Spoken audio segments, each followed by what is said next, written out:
한국어 시작은 해랑한국어 금해랑입니다. 지중해 크루즈 여행기 첫 기항지 테살로니키 이틀째입니다. 첫째 날은 테살로니키 역에서 기차를 타고 복사꽃 보러 베리아에 갔다 공포 체험하고 돌아왔습니다. 크루즈 오버나이트라 하룻밤 묵고 다음날 테살로니키 시내 관광에 나섰습니다. 테살로니키는 그리스 제2도시이고 발칸 지역 교통의 중심지이지만 한국인에게 관광지로 잘 알려져 있지 않습니다. 성경에 등장하고 동로마 제국 시대에는 콘스탄티노플에 이어 제2도시로서 번영을 누렸습니다. 그리스 독립 이후에도 오스만 제국 영토로 남아있던 곳이라 오스만 문화가 짙게 배어있고 세계문화유산에도 등재된 유서 깊은 도시입니다. 가장 먼저 온 곳은 백탑 화이트 타워입니다. 백탑은 15세기에 건축되었습니다. 현재는 박물관으로 개조되었는데 이날 입장이 무료였습니다. 무슨 이유인지 모르겠지만 무료라고 해서 기분 좋게 들어갔습니다. 아테네 무료 입장에 이어 테살로니키까지 무료 입장의 행운이 이어졌습니다. 그리스 어딜 가도 안내 책자가 없습니다. 재정 문제인지 성의 문제인지 모르겠어요.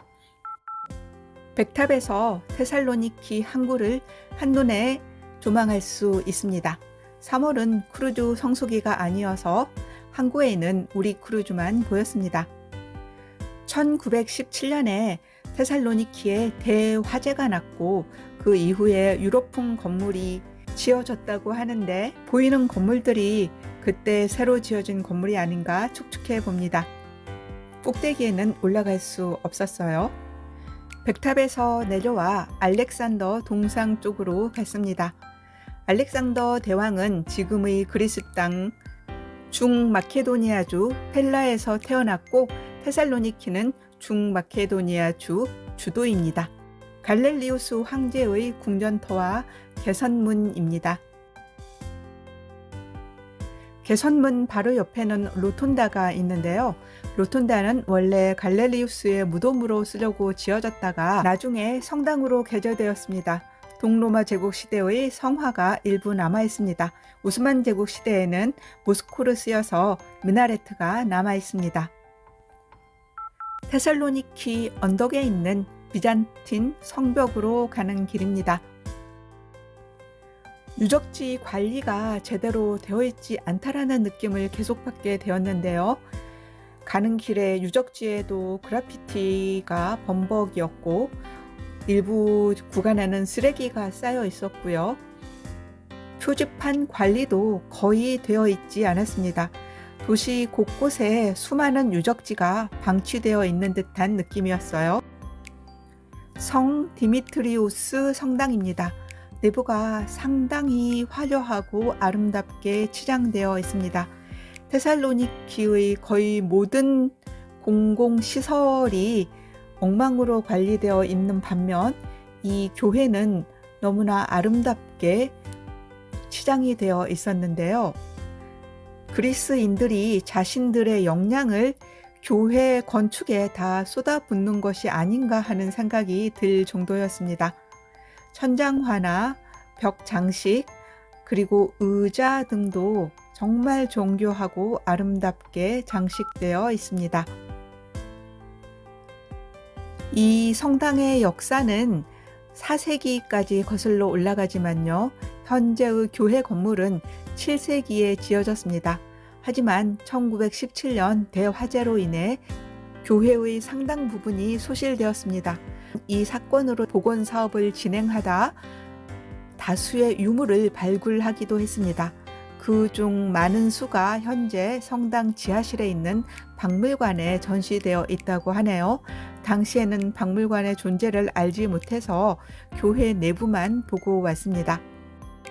오스만 제국의 지배를 받던 시절에는 성당이 이슬람 사원으로 바뀌기도 했는데 이때 일부 성화가 파기되기도 했습니다. 성당의 외관은 그리 화려하지 않았지만 내부는 그 어느 나라 성당 못지않게 화려하게 꾸몄습니다. 유럽에서 가장 화려하고 아름다운 건물은 대부분 종교 시설입니다. 그리스인들은 오스만 제국의 지배하에서 자신들의 신앙을 바꾸지 않고 지켜왔지요. 그리스도인으로서의 자부심이 굉장히 강하다고 하고요. 생활 속에 종교가 깊숙이 침투되어 있다고 합니다. 이슬람으로부터 기독교를 지켜냈다는 자부심이 있고요. 이 점은 로마 카톨릭에서도 인정해 준다고 하네요. 테살로니키 유적지는 한데 모여 있어서 다 도보로 이동이 가능했습니다. 성 디미토리우스 성당을 보고 난 후에 고대 로마 유적지 로마 포럼으로 왔습니다. 벚꽃 보러 갔다 우연히 발견한 유적지입니다. 분홍색 애기 벚꽃이 피어 있는 것이 보이지요. 이 고대 로마 유적지는 1966년에 발견되었고요. 포럼의 서쪽에는 박물관이 있다고 하는데 그때는 몰라서 박물관을 보지는 못했습니다.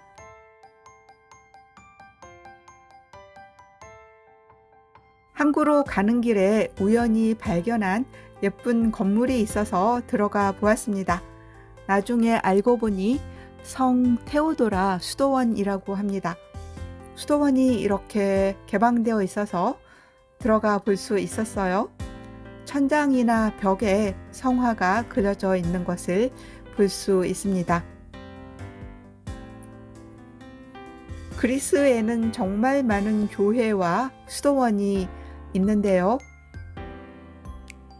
오스만 제국 시절에도 자신들의 종교적인 신념을 버리지 않았던 역사적인 배경 때문인지 곳곳에서 교회와 수도원을 만날 수 있습니다. 테살로니키는 크루즈 기항지이고 발칸 지역 교통의 중심지지만 마그넷이나 기념품을 파는 가게는 찾아보기 힘들었어요. 시장에서 우연히 꽃집을 발견했습니다. 꽃덕후가 그냥 지나칠 수 없지요. 그리스에서 잘 가꿔진 정원을 만난 것은 거의 없었어요. 꽃집도 흔하지 않았는데 이곳에서 파란 장미를 보고 시선을 빼앗겼습니다. 사실 그리스는 이런 원예종 꽃보다 야생화가 너무 아름다워서 꽃집이 필요할까라는 생각이 들 정도였어요. 테살로니키나 아테네에서 정원을 가꾸고 있는 집을 거의 보지 못했습니다. 수박 겉핥기식으로 테살로니키 문화 유적을 살펴보았는데요. 파면 팔수록 이 도시가 굉장한 역사를 가지고 있었습니다. 현대 터키 건국의 아버지인 케말 파샤 아타투르크와도 인연이 깊은 곳입니다. 테살로니키 역사는 크루즈 출항 장면과 함께 말씀드릴게요.